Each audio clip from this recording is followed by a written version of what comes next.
glass or is it plastic? It's glass. This poor striped skunk was brought to TWC after he was found wandering frantically in a road.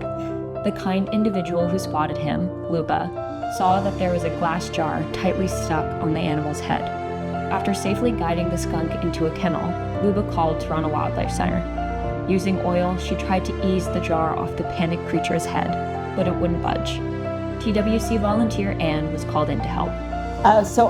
Andrew, who is head of rescue for Toronto Wildlife Center, gave me a call on my cell phone and asked me if I could go over and see if I could get the jar off of the skunk's head.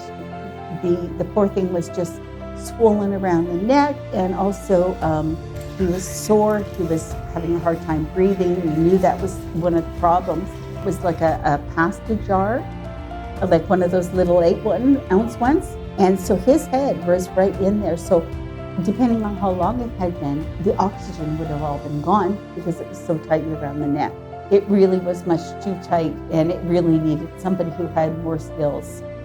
I called Andrew and he said, immediately take it in. Brought the skunk into the center, and I stopped twice on my way just to make sure that it had not stopped breathing, which was a concern from Andrew.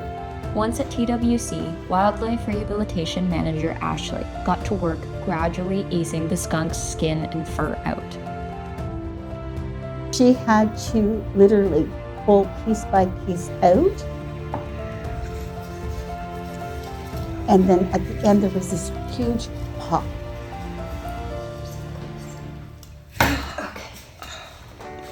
You could see immediate relief. The skunk didn't move, just sort of sat there.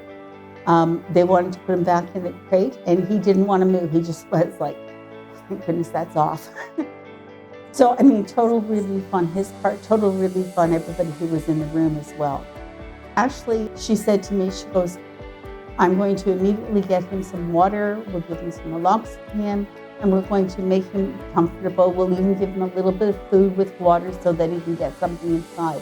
Because there's no telling how long that jar had been on his head. So the concern was, you don't want to rush it, but you also want to give it a little bit of fluids. He was monitored closely and received multiple checks to ensure he was healing well. Soon, he was fully recovered, and Luba kindly agreed to be the one to release him back to the wild. Not long after, Skunk was released in exactly the same spot as he was caught.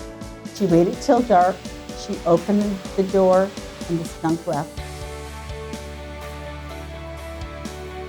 The main thing I got out of all of this is we need to educate the public as far as these glass jars, cleaning them out, make sure that the lid is put back on.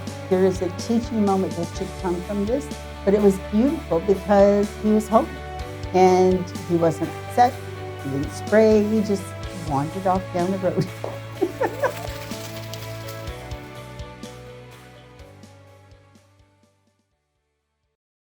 If you like our videos, please subscribe to our channel and make sure you hit the bell to be notified when we share new content. We would also love if you shared this video with a friend.